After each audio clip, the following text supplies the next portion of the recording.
Labas vakaras RJT TV žiūrovai.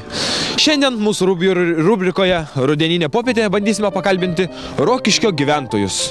Tik jų čia ne... Štai, matau kaip tik ateina vienas žymiausių Rokiškio jaunimo teatro aktorių Kęstutis Čeplinskas. Būtent jį ir pakalbinsim.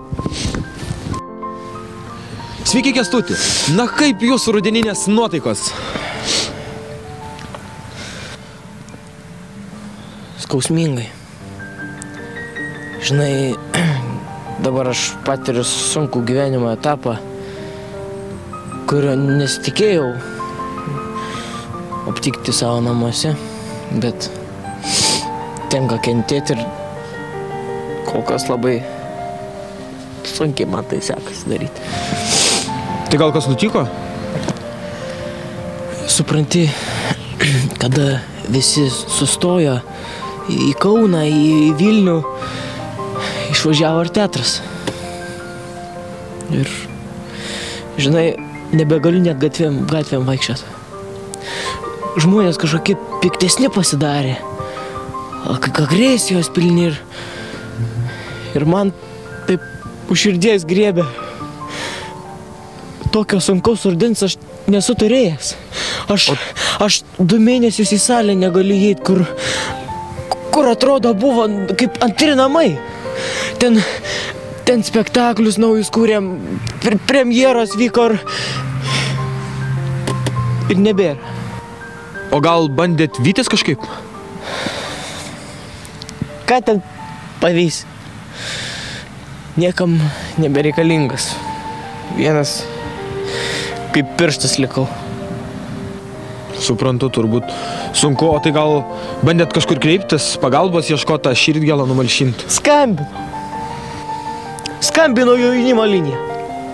Ir ką pasakė? Sako, gyvenk! Gyvenk, sako, lauk rytojaus. Nes rytojus tai tavo ateitis. Geresnė nei šiandien. Laukiau, bet nieko tai negeresnė. Kuo toliau, to labiau širdies jama. 2 mėnesiai jau praėjo ir aš nebežinau, ar galėsiu tęsti šitas skausmo alėją mano širdį. Aha. O tai gal režisieriui skambinot, teatro draugam? Skambinau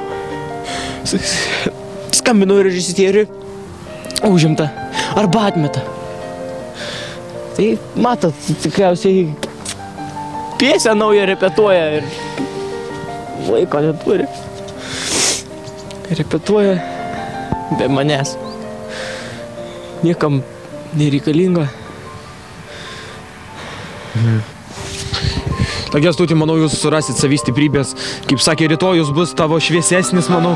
Viskas bus gerai, žinok. Ačiū. Atrasit stiprybės ir Rokiškio žmonės. Kęstuti, palaukit, jums skambina. Kęstuti, patikrinkit. Patikrinkit telefoną, jums skambina.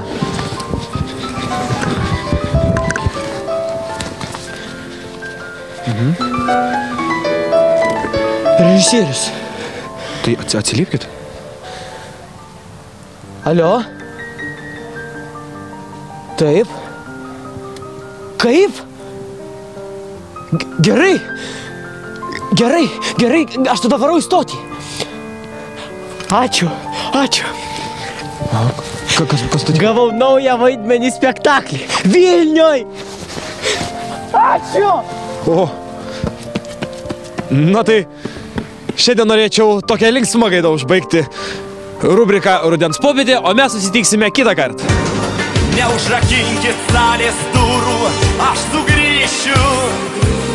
Vėl scenoje girdėsiu plojimus. Sparnuotų angelų dainoj aukštyn pakilsiu.